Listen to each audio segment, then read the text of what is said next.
ជំរាបសួរអ្នកទាំងអស់គ្នាថ្ងៃនេះយើងមកបន្តសិក្សាពី present perfect ថ្ងៃនេះខ្ញុំនឹងបង្ហាញអ្នកទាំងអស់គ្នាពីរបៀបប្រើប្រាស់ sin និង for នៅក្នុងការ present perfect មកមើលទាំងអស់គ្នាប្រើប្រាស់ sin សម្រាប់បង្ហាញអំពី points of time ចំណុចនៃពេលវេលាចំណុចហ្នឹងគឺចំណុចចាប់ផ្ដើមអញ្ចឹងកន្លែងហ្នឹងមានន័យថាចំណុចចាប់ផ្ដើមនៃពេលវេលានៅក្នុងរឿងអ្វីមួយដែលកើតឡើងថានៅក្នុងរឿងហ្នឹងមានចំណុចចាប់ផ្ដើមចាប់តាំងពីពេលណាហើយយើងអត់ដឹងទេថាវាមានរយៈពេលប្រហែលខែប្រហែលថ្ងៃប្រហែលឆ្នាំហើយយើងអត់បានគិតឬក៏ករណីយើងគ្រាន់តែប្រាប់គេថាវាចាប់ផ្ដើមកើតឡើងតាំងពីពេលណាចំណុចចាប់ផ្ដើមរបស់វាគឺចាប់ផ្ដើមតាំងពីពេលណា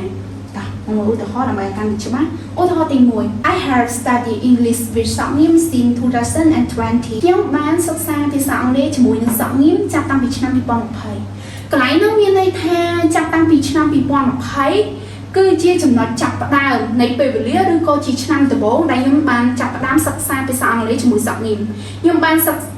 ចាប់ផ្ដើម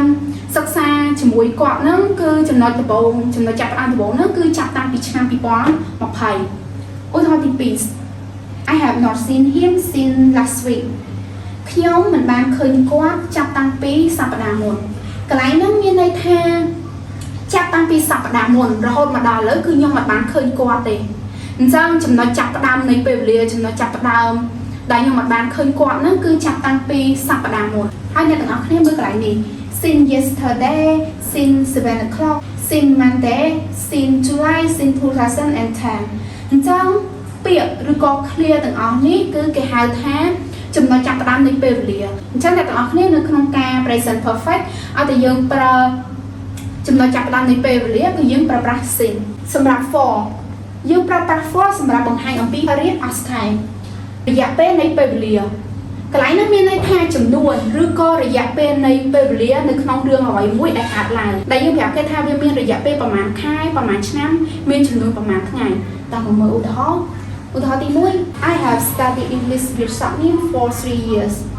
ខ្ញុំបានសិក្សាភាសាអង់គ្លេសជាមួយនឹងសក់ងៀមអស់រយៈពេល3ឆ្នាំមកហើយកន្លែងហ្នឹងមានន័យថាយើងបង្ហាញពីចំនួននៃពេលវេលាឬក៏រយៈពេលនៃពេលវេលា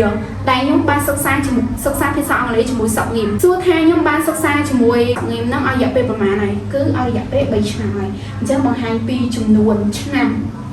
នៃរយៈពេលដែលខ្ញុំហ្នឹងបានសិក្សាជាមួយនឹងសក់ងៀមទី2 I have not seen him for 2 months កន្លែងហ្នឹងមានន័យថាខ្ញុំមិនបានឃើញគាត់រយៈពេល2ខែមកហើយអញ្ចឹងកន្លែងហ្នឹងចង់បង្ហាញពីចំនួននៃរយៈពេលដែលខ្ញុំនឹងអត់បានឃើញគាត់គឺខ្ញុំ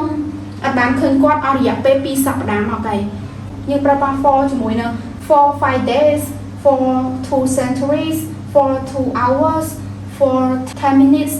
for a long time អញ្ចឹង clear ឬក៏ពាក្យទាំងអស់នេះគេហៅថារយៈពេលនៃពេលវេលាឬក៏ចំនួននៃពេលវេលាអរគុណសម្រាប់ការតាមដានវីដេអូរបស់ខ្ញុំតាំងពីដើមរហូតដល់ចប់ជួបគ្នានៅវីដេអូក្រោយចា៎សូមជម្រាបលា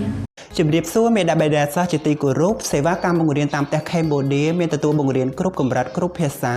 ពិសេសជាមួយលោកគ្រូអ្នកគ្រូដែលមានបទពិសោធន៍យូរឆ្នាំដែលមានវិធីសាស្ត្របង្រៀនល្អ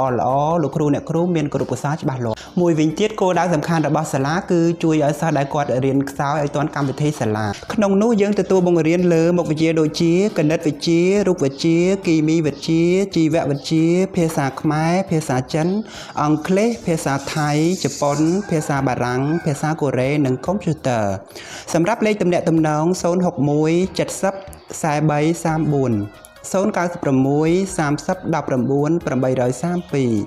067 76 85 62 Telegram 061 70 43 34 ឬផ្ញើ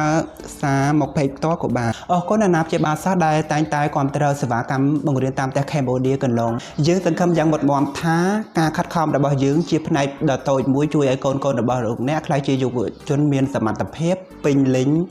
និងជួយដល់សង្គមឲ្យមានការរីកចម្រើនផងដែរអរគុណសូមជម្រាបលា